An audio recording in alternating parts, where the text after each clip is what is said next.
There are young men walking through life right now who believe they have all the time in the world. They are busy. They are ambitious. They are certain that the important things, the real conversations, the deeper connections, the moments of honest vulnerability can wait. They will get to it later. And then one day, without any warning, later becomes now, and now becomes too late. I was one of those men, and if you are watching this, whether you are 25, 45, or 75, there is a version of this story living somewhere inside you. A chapter you have not yet finished reading, a mistake you have not yet finished making, or one you have already made and have been carrying quietly ever since. This video is for all of you. For generations, young men were handed a simple instruction manual for life. Work hard, provide, stay strong, don't complain, don't slow down, don't look back. We were told that a man who reflects too much is a man who is weak. That feelings were distractions. That vulnerability was something to be ashamed of, rather than something to be honored. And so we ran, we built, we achieved, we accumulated. We proved ourselves to employers, to partners, to parents, to strangers whose opinions we had no business caring about. But today, we understand something deeper. The myth is this, that a man who moves fast is a man who is winning. The truth is this. The men who have lived most fully are not the ones who moved the fastest. They are the ones who, at some point, had the courage to slow down, to look honestly at where they were going, and ask whether the road they were on was actually their own. Speed without direction is not ambition, it is avoidance. In this video, we will explore 8 mistakes I made as a young man. Mistakes that cost me years, relationships, and pieces of myself I am still learning to recover. These are not dramatic failures. They are not scandals or catastrophes. They are quieter than that. They are the kind of mistakes that happen in ordinary moments, on ordinary days, over the course of ordinary years, until one day you look up and realize that the accumulation of all those ordinary moments has quietly shaped a life you did not entirely choose. We count down from 8 to 1.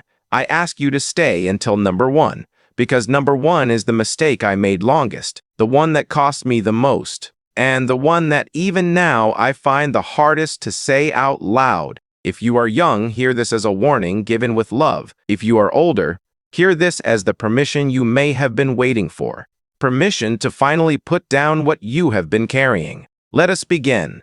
There is a man I think about sometimes.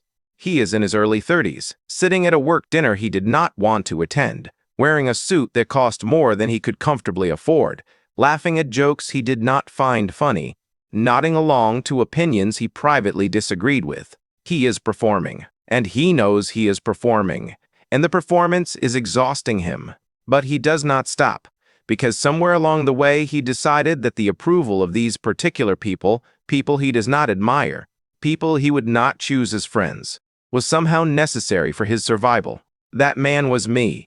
For nearly a decade of my life, the psychology behind this pattern is well understood. When we grow up in environments where love or belonging felt conditional, we develop what psychologists call approval-seeking behavior. We learn to scan every room we enter for the most powerful or most judgmental person in it, and we orient our behavior around earning their acceptance, even when we consciously know that their acceptance is worthless to us. The cost is enormous and quiet. We spend our creative energy, our emotional bandwidth, and our most productive years managing the perceptions of people who will forget our names within a year of our departure. The wisdom I wish I had understood earlier is simple. The opinion of someone you do not respect should carry exactly no weight in how you live your life. Your one life deserves to be lived towards something you actually believe in. Picture a man in his mid-40s sitting in a doctor's office, listening to a list of things his body has been quietly doing for years without his attention. His blood pressure, his cholesterol, his spine, his heart, all of them carrying the accumulated weight of decades of neglect, the skipped meals, the sleepless nights, the stress absorbed and never processed, the exercise repeatedly postponed in favor of one more hour of work. He is not surprised. Not really. Some part of him always knew. When we are young, the body is extraordinarily forgiving. It absorbs the punishment we give it and keeps moving. And that forgiveness, that resilience, fools us into believing the arrangement is permanent. We treat our bodies the way some people treat a rented car, with a kind of casual carelessness that assumes someone else will handle the consequences. But no one else handles the consequences. You do. You handle them at 40, at 50. In the quiet mornings when you feel the weight of everything your younger self dismissed. This is not about vanity. It is not about looking a particular way or conforming to any standard of appearance. It is about the simple, profound understanding that your body is the only home you will ever truly live in. And the quality of your life, your energy, your clarity, your capacity to be fully present for the people you love depends entirely on how you care for it. Your body kept every promise you made to your future self, or paid every debt you left unpaid. There is a particular kind of loneliness that is very hard to name because it does not look like loneliness from the outside. It is the loneliness of a man who has colleagues, acquaintances, contacts, who has a full calendar and an active phone, but who, if he is entirely honest with himself, could not name a single person he would call at 2 in the morning if something fell apart. I know this loneliness. I lived inside it for years without fully recognizing it. Male friendship is one of the great casualties of modern adult life. When we are young, friendship is effortless. It happens by proximity, by shared circumstance, by the natural gravity of young people finding each other. And then adulthood arrives with its careers and mortgages and children and obligations. And slowly, without any single dramatic moment of rupture, the friendships that sustained us begin to thin. We tell ourselves we are too busy. We tell ourselves we will reach out when things calm down. Things never calm down, and year by year, the men who once knew us most fully become Christmas card acquaintances, and then not even that. The psychological research on this is sobering. Men who lack deep, authentic friendships in midlife are significantly more likely to experience depression, anxiety, and early mortality. Connection is not a luxury. It is a biological necessity. What I would tell my younger self is this: tend your friendships the way you tend anything that matters.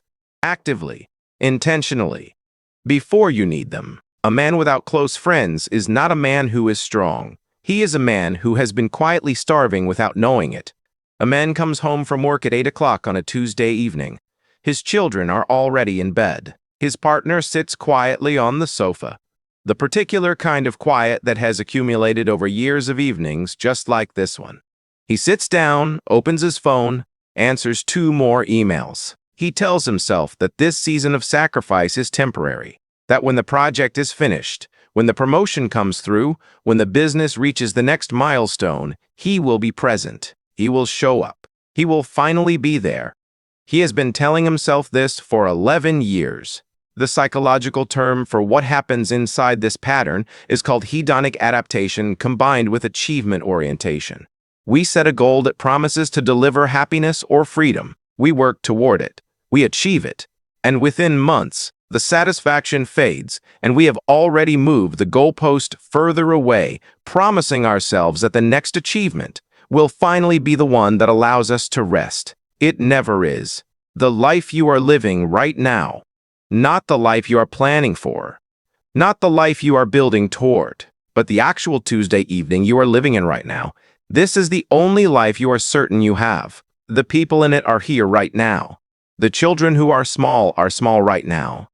The parents who are aging right now. No achievement will ever give you back a Tuesday evening you spent somewhere else while your life was happening here. Do not mistake the scaffolding for the building. Work is the scaffolding. Living is the building. Think of a man sitting alone in his car in a parking lot, unable to go home and unable to go back inside. Because going home means admitting that something is wrong, and going back inside means pretending, again, that nothing is. He sits there for 45 minutes. He does not call anyone. He does not know how. He has spent 30 years constructing a version of himself that does not need help. And that construction has become a prison he cannot find the door of. I have sat in that parking lot, not once, many times. The mythology of masculine self-sufficiency is one of the most quietly devastating forces in many men's lives. We absorb from an early age the idea that needing help is a form of failure, that asking for support is an admission of inadequacy that will diminish us in the eyes of the people we most need to respect us. And so we suffer alone. We carry weights that were never meant to be carried alone. We develop depression, anxiety, addiction, rage, all of them elaborate substitutes for the simple human act of saying, I am struggling and I need someone. The men I most admire, the ones who have lived with the most dignity and depth, are not the ones who never needed help. They are the ones who learned, usually through painful experience, that receiving help gracefully is itself a form of strength, that the walls we build to keep our struggles in also keep connection out. Asking for help is not weakness, it is the most honest thing a human being can do. And the men who are brave enough to do it always tell me it changed their lives. There is a particular kind of regret that arrives very quietly, in the weeks after a funeral. It is not loud, it does not announce itself. It arrives in small moments, when you reach for your phone to call someone and remember they are no longer there to answer. When you think of something they would have appreciated and realize you never told them that you appreciated them. When you replay a dozen ordinary conversations that contained 100 opportunities to say something real, and you chose instead to talk about the weather, the news, the game. I know this regret. I carry it with me. Many men, particularly those raised in emotional cultures of restraint, develop what might be called an expression deficit, a gap between what they feel and what they say. The feeling is entirely real. The love is genuine and deep. But somewhere between the heart and the mouth, the words get rerouted.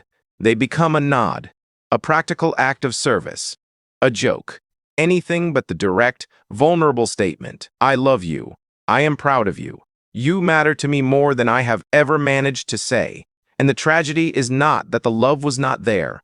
The tragedy is that the people we love most may have gone to their graves uncertain of it. Your words cost nothing and mean everything. The people in your life right now, your parents if they are still living, your children, your friends, your partner, they deserve to hear in plain and simple language what they mean to you. Say it now. While there is still time, while they can still hear it, while you can still see their face when you do. Do not wait for the funeral to find the words. Picture a man who has not been truly alone with himself in 20 years, not alone in the way that counts, not alone with no phone, no television, no task to complete, no distraction to reach for. Every quiet moment in his life has been immediately filled with something. Music, scrolling, planning, busyness, the low constant hum of noise that he keeps around himself the way some people keep a light on at night, because the dark is frightening. He is not avoiding boredom, he is avoiding himself. I was this man for a very long time, and understanding why took me years of uncomfortable honesty. When we are afraid of silence, what we are usually afraid of is what silence contains. The thoughts we have not wanted to think, the feelings we have not wanted to feel.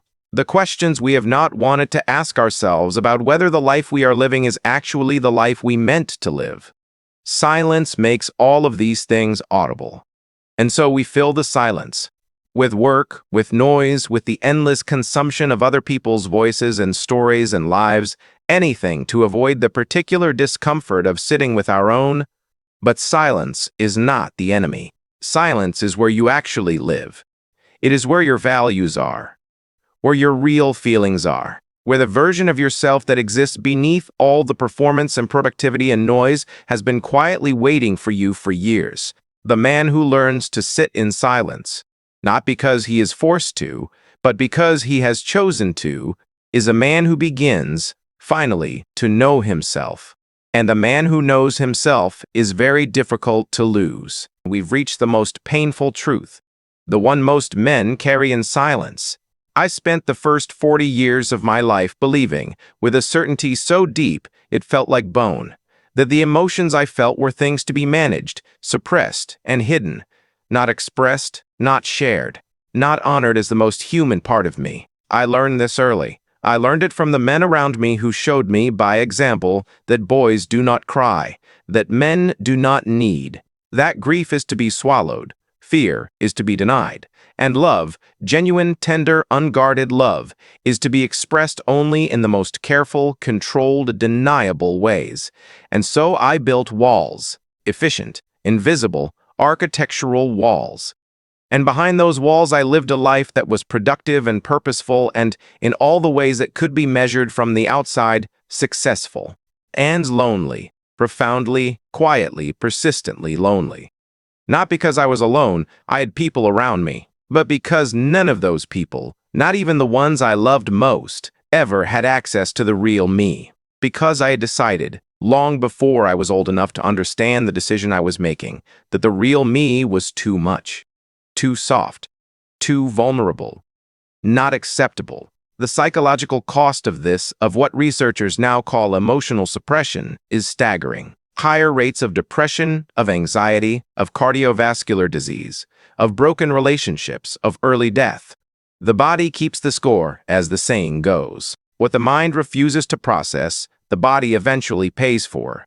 But beyond the statistics, beyond the research, the human cost of this belief is simply this: I missed years of genuine connection. I was present in rooms but absent from the relationships inside them. I was loved by people who deserved to know me, and I gave them instead a version of myself, capable, composed, reliable, that was real but not complete. What I understand now, and what I wish with everything in me that I had understood at 25, is this. The emotions you feel are not weaknesses. They are the proof that you are alive. They are the evidence of love, of investment, of care. A man who weeps at a funeral loved. A man who admits he is afraid is honest. A man who says I am struggling is brave. A man who says I love you without qualification or deflection is, in the deepest and most enduring sense, strong. The vulnerability you have been hiding your entire life is not your weakness. It is your most human and most beautiful thing. If any of that landed somewhere tender, if something in these words pressed against a part of you that you have been protecting for a very long time, I want you to take a breath, a real one. There is nothing weak about reflection. There is nothing soft about a man who looks honestly at his own life and asks whether he is living it fully. In fact, that kind of honesty requires more courage than most of the things we spend our lives pretending are difficult. You did not make these mistakes because you were broken. You made them because you were human. Because you were given, as most of us were given, an incomplete map. Because no one sat across from you when you were young and said clearly and without shame, here is what actually matters. Here is what you will regret. Here is what is worth protecting. Consider this, that conversation. Given late, perhaps, but given with love. The past you carry is not a verdict. It is a teacher, and teachers, however late they arrive, always bring something worth learning. There is something that no one tells you about growing older, something that only reveals itself slowly, over years of living, when you have accumulated enough loss and enough love to finally understand it. Getting older is not what you were told it was. It is not the slow, sad erasure of the person you were. It is not diminishment. It is not the long defeat. It is refinement. Every loss you have survived made you more honest. Every mistake you made and acknowledged made you wiser. Every relationship you invested in, truly invested in, with presence and honesty and care, made you more fully human. The wrinkles on your face are not the evidence of time passing. They are the evidence of a life that was felt deeply enough to leave a mark. The man who is 70 and has learned to weep when he needs to weep, to love without armor, to admit what he does not know and ask for what he needs, that man is not old. He is complete. He is the finished version of everything the young man was trying to become. And the young man who is watching this and choosing, right now, to carry these lessons forward, he is not behind. He is exactly on time. The most courageous thing a man can do is choose to live honestly, starting now from wherever he stands. Before you go, I want to ask you something sincerely. Which of these 8 mistakes felt most familiar to you? Which one described a version of yourself, past or present, that you recognized? Leave it in the comments below. Not for performance, not for likes, but because sometimes the most healing thing a person can do is to say simply, yes, this was me, this is me, and I am ready to do it differently. And if there is a young man in your life, a son, a nephew, a student, a friend, someone who is still early enough in the journey to change direction, consider sharing this video with them. not with a lecture attached, just quietly, just with the small, generous act of saying, "I thought of you." That too is a form of love. This video is created by Life Regrets and Wisdom for reflection, contemplation, and emotional education. It is not psychological or medical advice, and it is not a substitute for professional support. If you are navigating depression, grief, anxiety, or difficult life transitions, please reach out to a qualified mental health professional who can truly walk alongside you. You deserve real support, not just a video. Take care of yourself. Genuinely,